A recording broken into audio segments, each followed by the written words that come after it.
Welcome in my YouTube channel students. जैसा कि हमारा मैट्रिक्स यूनिट कंप्लीट हो चुका है, अब हम बढ़ते हैं नेक्स्ट यूनिट पे, जिसे हम ये भी कह सकते हैं कि वो मैट्रिक्स की एप्लीकेशन है। ओके, यूनिट का नाम है डिटर्मिनेंट। Okay, determinant.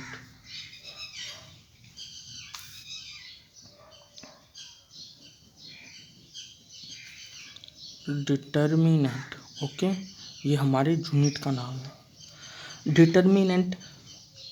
अब हमारा फर्स्ट क्वेश्चन आता है, why do we need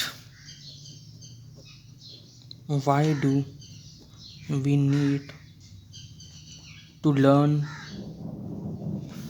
determinant? Okay, why do we need determinant? This is a question mark. Okay, what is its answer? What is its solution? Okay, why do we learn determinant? Why do we need determinant? Okay, why do we study determinant? Okay, जैसा कि हमने miscellaneous में 2-3 question solve किए थे, 2-3 question हमने solve किए थे matrix algebra पे, जहाँ यूज हुआ था पेयर ऑफ लीनियर इक्वेशन किस तरीके से हम यूज़ करते हैं। जैसे ax plus B by, okay, a1 forget 1 ax plus B Y cx plus D Y, okay, equal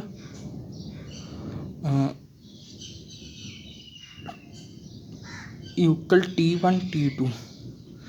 इस इक्वेशन को, ये two linear pair of equation two variables में, okay, T1 and T2 are some constants, x and y are the variables, x और y हैं जो वो variables हैं, ये कोई कांस्टेंट है, ये क्या है, ये हमारी टू लीनियर इक्वेशन है।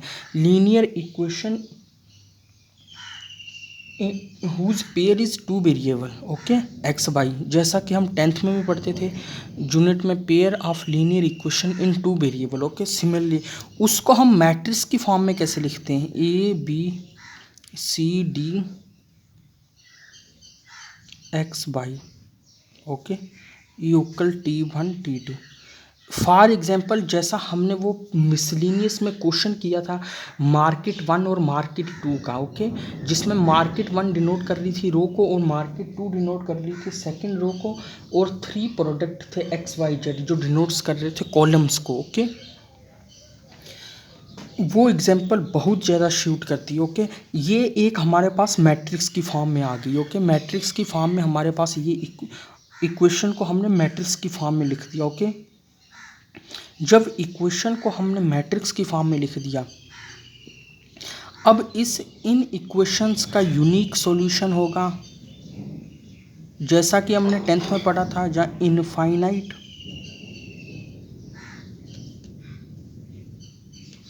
या फिर नो सॉल्यूशन होगा, जैसा कि हमने 10th में स्टडी कर रहा था। ओके, 10th में हमने pair of linear equation in two variable में ये स्टडी भी किया था कि कब यूनिक सॉल्यूशन होता है और कब इन्फिनाइट सॉल्यूशन होता है, कब नो सॉल्यूशन होता है। ओके, किसमें हमने स्टडी किया था ये, 10th में। Okay, linear pair of equation in two variable में इनके यूनिक, इनफाइनाइट और नो सॉल्यूशन के, ओके, इनके बारे में हमने स्टडी किया था कि यूनिक सॉल्यूशन कब होता है, जब क्या हो, यूनिक सॉल्यूशन हमारा कब, जैसे ये ए बी सी डी, ये यूनिक सॉल्यूशन कब होता था, जब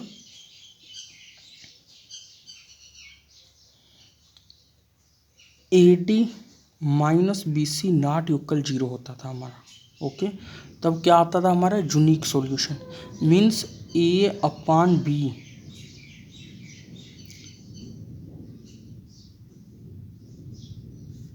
A D equal B C, A upon B not equal होता था हमारा सी अपॉन डी के, तब क्या होता था हमारा यूनिक सॉल्यूशन। ओके, और ये मैट्रिक्स है, यूनिक सॉल्यूशन और इनफाइनाइट सॉल्यूशन वो हम इन कांस्टेंट को देखकर बताते थे। ओके, वेरिएबल्स को नहीं। और सिमिलरली यहाँ हम मैट्रिक्स की हेल्प से बता सकते हैं कि किस इक्वेशन में यूनिक सॉल्यूशन है या नहीं। जैसे ये A D B C, okay, जैसे A upon B not equal C upon D unique solution होता था। सिमिलरली इसको हम क्रॉस मल्टीप्लाइकेशन करें तो क्या बनता है, A D not equal B C, okay. अगर इसी को हम अच्छे फॉर्म से लिखें तो क्या बनता है, A D minus B C not equal zero, okay. और नॉट इक्वल जीरो आता था, ओके। सिमिलरली जब मैट्रिक्स में A D minus B C not equal zero आएगा तो यूनिक सॉल्यूशन हो जाएगा, ओके। इसकी क्रॉस मल्टीप्लाइकेशन करेंगे, ए डी फिर होगा माइनस बी सी, जब ये नॉन जीरो आ जाएगा इनका डिफरेंस तो क्या हो जाएगा हमारे पास, यूनिक सॉल्यूशन, ओके। और इसी चीज़ को A D minus B C को अगर मैट्रिक्स का, ये मैट्रिक्स है मेरे पास, और इसी मैट्रिक्स का अगर मैं आपको कहूँ डिटर्मिनेंट निकालो, वो डिटर्मिनेंट क्या है, A B C D, okay. Determinant इसी को कहते हैं A D minus B C, ये डिटर्मिनेंट है इसका, ओके। यही इसका डिटर्मिनेंट है। और इसी को इससे हमें ये मालूम हुआ कि कैसे हम बगैर सॉल्व करने के, कैसे विदाउट सॉल्व करने के हम कैसे बता सकते हैं, मैट्रिक्स की हेल्प से कितनी आसानी से हम बता सकते हैं कि सर्टन इक्वेशन में यूनिक सॉल्यूशन है, नो सॉल्यूशन है या इनफाइनाइट सॉल्यूशन है, ओके। नहीं तो पेयर ऑफ लीनियर इक्वेशन में हमें पहले सॉल्व करना पड़ता था, पहले हमें constants A B C D की वैल्यूज़ फाइंड आउट करनी पड़ती थी और फिर हम डिसाइड कर पाते थे कि यूनिक है या इनफाइनाइट है या नो है, ओके। बट यहाँ मैट्रिक्स में कुछ नहीं सॉल्व करो, ओके। डायरेक्ट मैट्रिक्स लो, उसका डिटर्मिनेंट फाइंड आउट करो, अगर डिटर्मिनेंट नॉन जीरो है तो यूनिक सॉल्यूशन है, अगर डिटर्मिनेंट जीरो है तो यूनिक सॉल्यूशन नहीं है, ओके। क्योंकि हमारा फेवरेबल यूनिक होता है, हम यूनिक सॉल्यूशन पर फोकस करते हैं। अगर डिटर्मिनेंट नॉन जीरो है तो यूनिक सॉल्यूशन होगा, कितनी इमीडिएटली हम आंसर फाइंड आउट कर सकते हैं, ओके। इसीलिए यहाँ डिटर्मिनेंट का यूज है। और डिटर्मिनेंट किसी भी मैट्रिक्स का जो डिटर्मिनेंट होता है, अगर डिटर्मिनेंट है जो ये एक डिटर्मिनेंट की हेल्प से हम मैट्रिक्स की एक पर्टिकुलर वैल्यूज फाइंड आउट कर सकते हैं, ओके। अगर आप मुझे कोई मैट्रिक्स दो तो मैं आप मुझे मैट्रिक्स दो तो उस डिटर्मिनेंट की हेल्प से मैट्रिक्स जो एक नंबर मिल सकता है मैट्रिक्स का, जैसे 1 0 -1 2, ये एक मैट्रिक्स है, ओके। ये एक मैट्रिक्स है तो इसका डिटर्मिनेंट फाइंड आउट करूँगा मैं 1 0 -1 2, ओके। डिटर्मिनेंट ये ए मैट्रिक्स है, इसका डिटर्मिनेंट क्या होगा, 2 2 -1 की जीरो से प्रोडक्ट क्या, 2 मीन्स एक पर्टिकुलर मैं वैल्यू फाइंड आउट कर सकता हूँ। और एक बात और ध्यान में रखने वाली है कि डिटर्मिनेंट फाइंड आउट करने के लिए मैट्रिक्स का स्क्वायर होना ज़रूरी है, okay. Non square matrix can not be considered for finding the determinant, okay. Determinant of non square matrix does not exist, ये नोट है।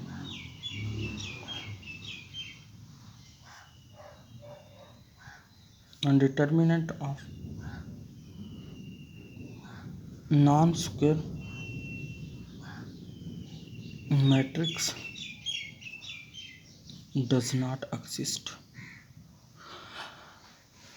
मैट्रिक्स यूनिट है जो उसमें से जो स्क्वायर मैट्रिक्स है उस पर हमने काम करना है इस चैप्टर में, ओके। जो नॉन स्क्वायर है उस पर कोई काम नहीं अब हमारा होगा, क्योंकि हमारा जहाँ इस यूनिट में जो काम है वो डिटर्मिनेंट का है, और डिटर्मिनेंट है जो स्क्वायर मैट्रिक्स पे फाइंड आउट होते हैं, ओके।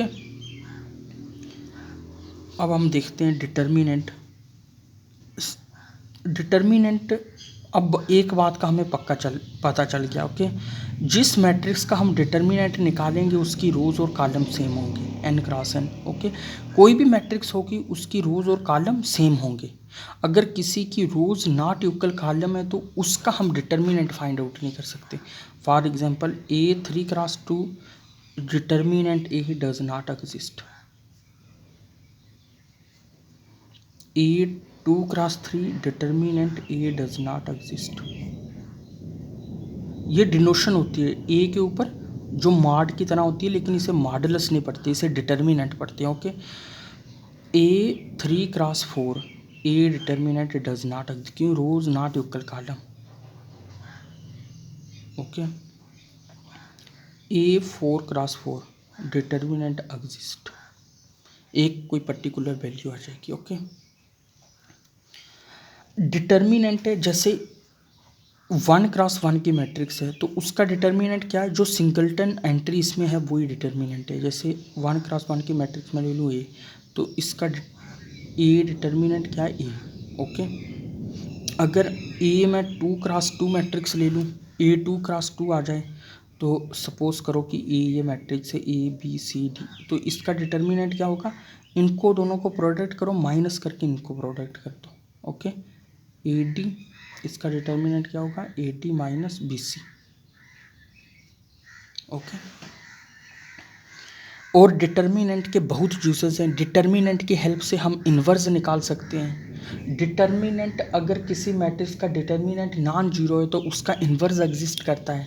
डिटर्मिनेंट की बहुत एप्लीकेशन है. ओके अगर आप साइंस, इंजीनियरिंग, इकोनॉमी, एवरीवेयर बहुत एप्लीकेशन है इसकी डिटर्मिनेंट की. और आई होप कि आप अंडरस्टैंड कर गए होंगे. इस वीडियो में जस्ट मैंने आपको इंट्रोडक्शन दिया है कि डिटर्मिनेंट क्या रोल प्ले करते हैं. ओके डिटर्मिनेंट का क्या रोल है डेली साइंस में. ओके इन बातों को मैंने आपको इन्फॉर्म करवाया है. और हमारा क्वेश्चन क्यों बनता है कि why do we study determinant, इसके मतलब. ओके आई होप कि आप अंडरस्टैंड कर गए होंगे. अब नेक्स्ट वीडियो में मैं आपको कॉन्सेप्ट पे लेके चलूँगा जो आपके बोर्ड एग्ज़ाम और IIT JEE एंट्रेंस में पूछने के उसके सिलेबस से चलेंगे. Okay thanks for watching the video. Please share. Okay video में बना रहा हूँ. Okay for the sake of you. Okay not for anybody else और not for any purpose. Please share this. Okay be honest for yourself. Be share its for your friends, for your those friends who are also like you and who has also needed this type of videos, and those who are hunger for this type of videos. Please share as much as you. Okay I am requesting you, please share as much as you can. Thanks for watching the video.